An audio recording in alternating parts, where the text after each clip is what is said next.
Well, if you guys are big fans of the Yoshi wrestling scene, well, you guys are always on the right channel. So today we're going to be doing two reviews that happened back on March 1st, which of course was day one of the month of March. The first one, of course, is the first show ever from Rose Girls Pro Wrestling, which is, of course, the women's division that was created by Japanese promotion Pro Wrestling 01.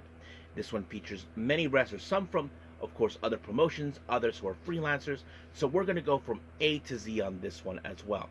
And then, of course, we move on with also a show that happened on that very same day, on March 1st, Stardom. Now, this was their last show that, of course, happened before they began the Cinderella Tournament. Now, we will review those soon enough, but I feel like we have to get through this one before we jump into the Stardom Cinderella Tournament. So we'll see how things will go. And then, as always, we'll wrap up our episode, as usual, with some news updates to give you guys updates on what's been happening in the world of wrestling, such as what events the promotions are throwing out, who's booked, what matches are set, including developments that are happening in the world of wrestling as we speak. So, let's get ready for another episode of the Deleted Wrestle Zone.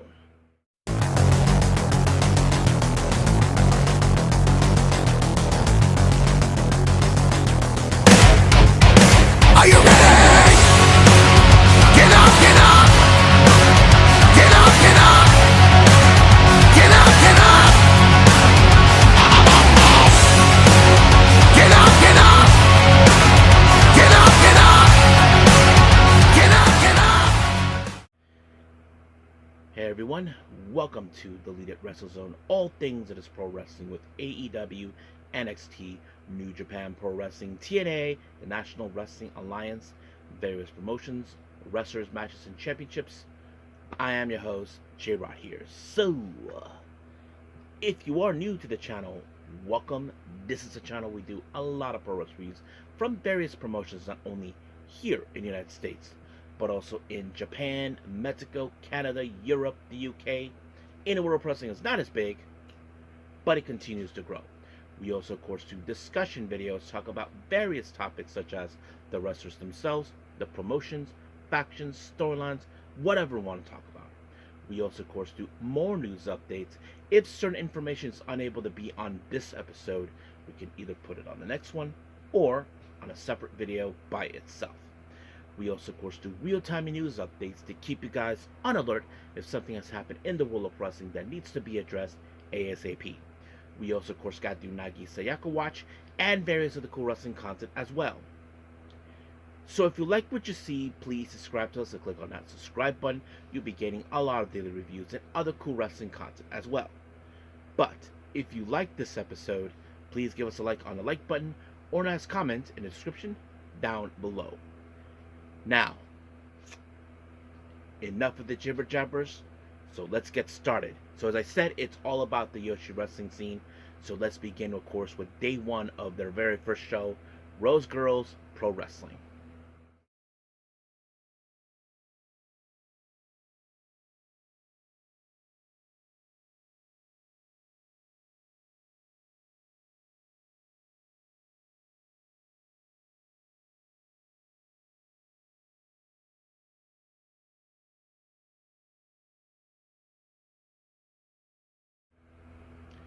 All right, Rose Girls Pro Wrestling. Now, for those who are not familiarized with this promotion, let me give you guys a brief description what this is until we move forward. Now, there has been a while, for almost months prior before the start of 2026, that Japanese promotion Pro Wrestling 01 were attempting to start a women's division.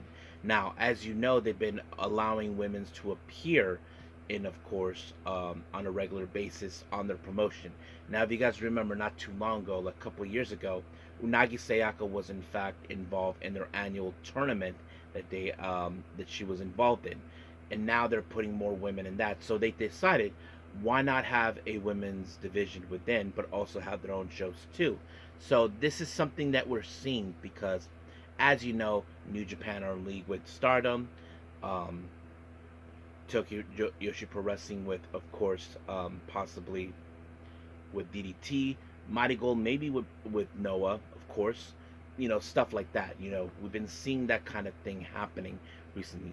But yes, but there have been instances of girls who will be participating in there. Not sure they're going to have homegrown girls there or anything, but there are women who are in fact are already making their claim that they're going to be the ace of this promotion. And the first person who mentioned that was Yuki Mashiro.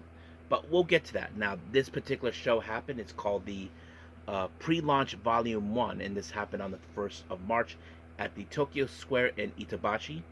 Our first match is tag team action. We have uh, Roka Sakimura. Many of you may remember her. She was part of Marigold, but she left due to a situation. I'm going to presume that she made the decision to go back to wrestling, but only in as a freelancer instead of going back to Marigold. But she teams up with Mei Shiruga, the Bad Apple, and they take on Miku Kane of T-Hearts and Yuki Mashiro. Now, of course, Mei Shiruga was one who's been causing a lot of shenanigans in this match, especially showing disrespect to both Miku Kane and Yuki Mashiro. But of course, Sakimura tried everything in her power to tell them to calm down. But of course, Mei Shiruga doesn't care. She does whatever she wants, however she wants. But unfortunately, she made Sakimura suffer the consequences of Mei's shenanigans when Yuki Mashiro put her in a suplex, and just like that, 1, 2, 3, it's over. Now, our next match, I don't know much about this person, but it seems that she's a rookie. Her name is Konomi Hiro. She takes on, of course, Yoshi, legend and veteran. Um, Kaoru Itu. Of course, many of you may know she was once a mentor to Natsupoi, of course. But of course, this match was definitely go with Ito because she's a veteran, and she was able to take her out when she applied a senton. Instead of going to the top rope, she did that running from the ropes, and just like that, 1, 2, 3, done. Now, our next match, we have Coco taking on Kaho Kobayashi. Of course, I have heard of the name Coco before. I think she is part of GTO, if I'm not mistaken. Kaho, well, we have seen her many times in various promotions. Doesn't matter where, but she's always there. But yes, she was able to pick up the win when she applied a Kumo roll. Now, nothing too special about this match, but yes, that's how she picked up the win. Now, we got the ladies, of course, representing PvP Tokyo. We got Ichika Miyabi and Chanyota. They take on, of course, the ladies La Frescas Egoistas, Veni and Makoto. And you can tell that this match was a hard-hitting match because, A, Veni hits hard. She doesn't play games, neither does Makoto. But unfortunately, Miyabi actually suffered the consequences when Veni applied a moonsault, and just like that, 1, 2, 3, it was over. Now, I did not anticipate this, but I was surprised because Yuki Mashiro actually applied double duty today. Not only she opened up the show, in the match, in the tag team match earlier in the event, but she was also in the main event taking on Kakeru Sekiguchi, and I thought the match was fantastic. And I think that when she said that she is attempting to become the ace of Rose Girls, I feel like she's meaning it, like saying, I'm going to be the ace of this promotion.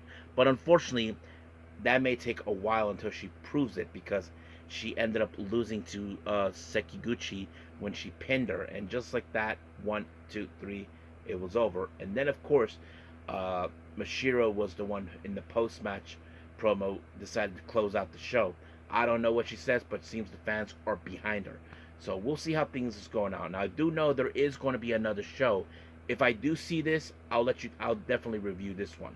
So, what do you guys think? If you like this event, just let me know. If you haven't seen it, try to check it out in any way possible. So, that's pretty much it. Let's move on with our last review, and that is, of course, Stardom.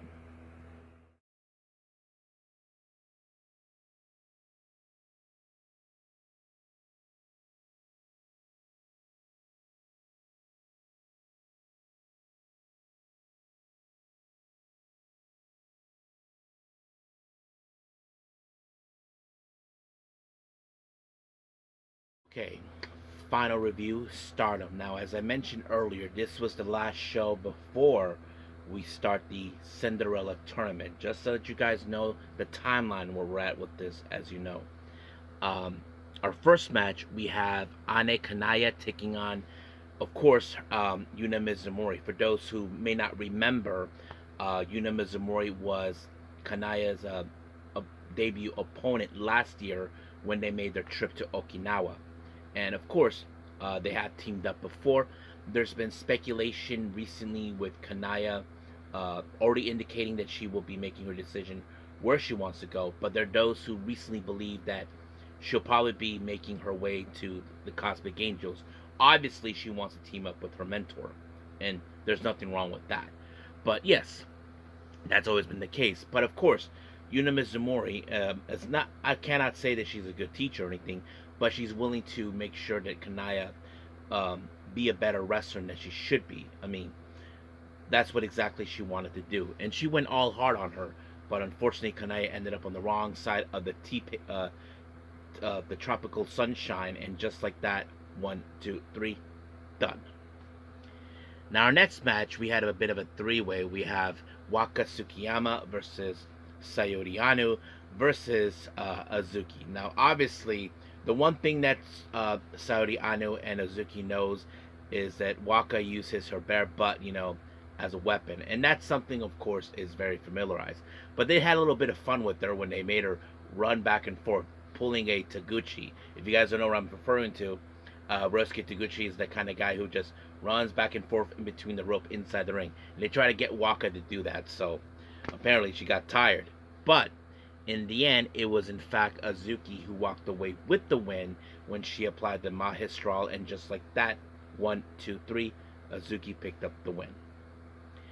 Now, our next match, we have the members of Mi Vida Loca, more specifically Akira Kurigani and Rina Yamashita taking on Neo Genesis, or should I say more specifically O2 Line, which is Miyu Masaki and Azumi. Now, obviously, there's no beef between these two teams, but we have been seeing how strong Mi Vida Loca has become. But unfortunately, Amasaki was the latest victim on the hands of Rina Yamashita when she applied, I think it was a B driver, and just like that, 1, 2, 3, done. Now, our next match, we have, of course, Kikyo Furuzawa and Maki Ito once again teaming up. They take on Rian and Natsupoi. Now, for those who don't know, Rian has been recently talking with Natsupoi. There's also speculations that they believe that Rian will make the choice as well to go to, of course, the Cosmic Angels for obvious reasons, because Natsupoi did give her the opportunity to be part of that self-produced show that Sayori Anu and Natsupoi produced last year. And there's also talks about that. But, however, Natsupoi has to deal with one person from her past, and that person is Maki Ito. For those who don't know this, they actually knew each other before, and Maki Ito defeated her in singles action in Tokyo Pro Wrestling. Now, Natsupoi at the time was known as Natsumi Maki, which, of course, many of you may or may not know this. Natsumi is, in fact, Natsupoi's real name. I don't know what her last name is, so don't ask me. But if you guys remember, Sayori Anu called her Natsumi, even though Natsupoi keeps telling her it's Natsupoi. So, which is funny. But nonetheless, there's some history between them. But unfortunately, of course, Rian ended up being the latest victim by Maki Ito when she put her in a Texas Cloverleaf. And of course, Rian had no choice but to tap. So we will see those two together at some point, but we'll see.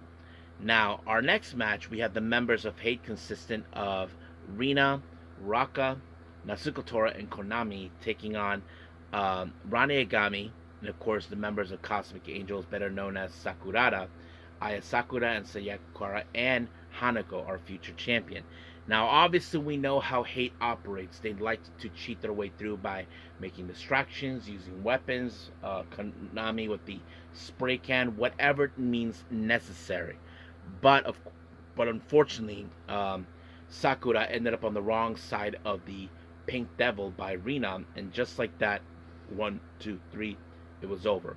And of course, Rina took the mic, had something to say during the post-match promo. Now, I'm sure Rena is excited for the Cinderella Tournament because if you guys remember, she was the runner-up and she lost to Kurara, and I'm sure she's gonna try to rectify that match, and of course, gonna tell the other ladies to get that they're gonna be stomped if they get in her way. Well, we'll see how things go from there. Now, our main event, we have Godzai, consistent of Kyoka Kotatsu, Lady C, and Hina and Ami Sori. They take on the almost the full members of Stars, consistent of Yura Him, Momokoko, Saya Ida, and Hana. Now, of course, there was some great moments in this match that you probably wouldn't imagine. I mean, we did see, of course, Saya Ida. She knows how strong she is, but don't let the size fool everybody.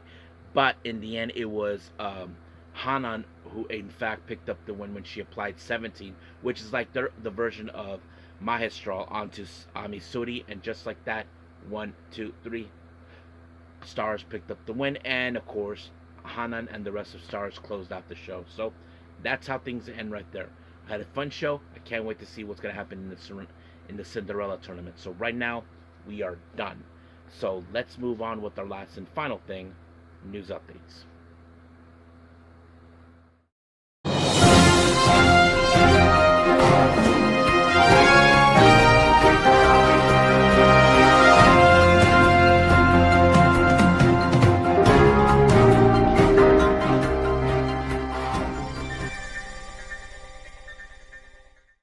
Okay, so welcome to our news updates. So let's begin with upcoming events. Now, we do have a very short 3 updates on the upcoming events. Now, the first one, as you know, we have in April during WrestleMania week, the Mark Hitchcock Memorial Supershow.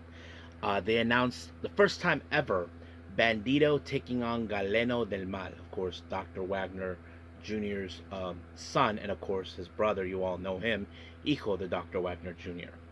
Then we have, of course, the GCW show that will happen also in Las Vegas. The Gringo Locos, The World on Lucha, that will happen on the 18th of April in Las Vegas. They announced Gringo Loco will team up with Vengador and Ares to take on the guys from Dragon Gate, Hayo, KZ, and Yuki Yoshioka.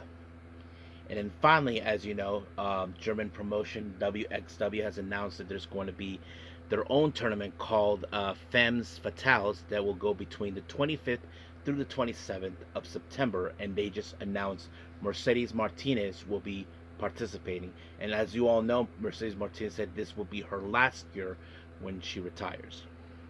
Now, moving on to some developments here for all of you. Fightful Select reports that Jonathan Gresham and his wife, many of you know her, the Juggernaut, Jordan Grace, was in fact at the backstage during TNA tapings. Now it's still unclear what were they doing there, but hopefully we'll get the answer. Clark Connors, as you all know, according to what Fightful Select reports, as you know, he is now a member of the AEW roster, and it said that his signing happened weeks ago. So it looks like it's already been a done deal from the very beginning.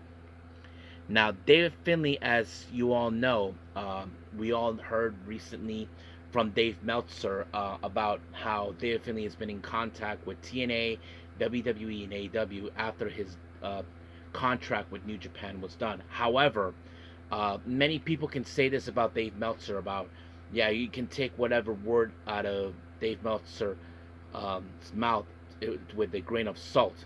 Apparently, Fightful Select reports that David Finlay was not really, in fact, in contact with TNA.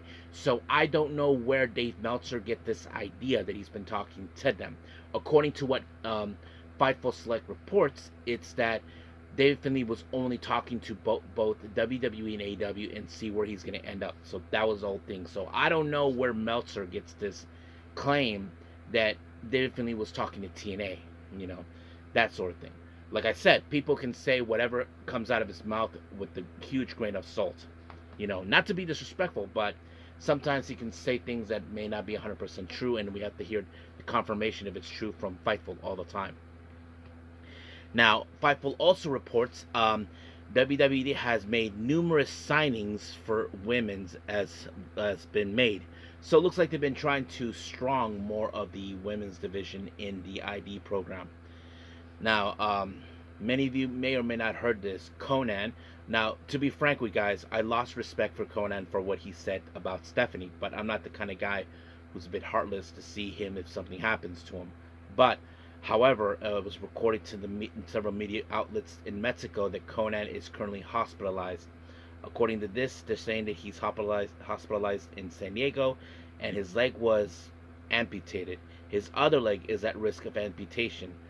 Best wishes for him. Yeah, I mean, that's something like, you know, I don't know how to describe it, guys, just to be honest with you. But yes, so that kind of sets it up right there. Now, what else? Okay. Uh, Dustin Rhodes actually had something to say. As you know, he's been out for quite a while, but he mentioned on Fox News, he said that I have double knee replacements, so they're brand new knees. They're feeling pretty good. Probably 2 weeks, 3 weeks, I'll be back. TBS, TNT, HBO Max. I've been with AW for 7 years now, not going for 8. I'm gonna finish here and retire the next couple years, and then still be working behind the scenes as a producer. So yeah, that's his plans. But he also made some high remarks towards Tony Khan and his father, of course. He kind of said, he explains how is the difference between AEW and WWE. So he says, I love it. It's great. My boss Tony Khan and Shahid, uh, we're go- we're doing amazing. We're growing year by year. It's where the best wrestle. We do have entertainment segments, but majority of it is just wrestling. That's what the difference is with the WWE product. And I have to say, it's 100% true. Like, they're not much of a theater type, you know. So like the movie type, like we see with WWE all the time. So that's the difference between them. Um, Speaking of Tony Khan, as you all may have heard about Warner Brothers, that Tony Khan said he's thrilled that the news that Paramount bought Warner Brothers Discovery rather than Netflix. So probably many people would have assumed, especially the WWE loyalists who just want to see AEW out of business. Probably they're not happy that Netflix did not buy Warner Brothers Discovery, and it hopes they can shut them down. But sorry, not luck. So that's pretty much what we have. So we'll leave things as it is. Let's call it a day. Well, I hope everybody enjoys this episode. Coming up, as you know, we have AW Collision. Now, I'm also want to be frank, I'm not 100% sure if I'll be able to see NXT's Vengeance Days. So if I'm unable to see it, I'll probably do that on the next following episode after the next one that it's coming up. I am planning to review both the Stardom shows with the day 1 and day 2 of the Cinderella Tournament. My dumb ass missed out on New Japan again, so I might do that too. I'm not sure yet. Let's keep our fingers crossed. But we'll see how things will roll up from there. If there's any other stuff that I might want to do, we'll see. But as of right now, that's the plan. So until then, I will see you guys in the next DWZ time. Same DWZ channel.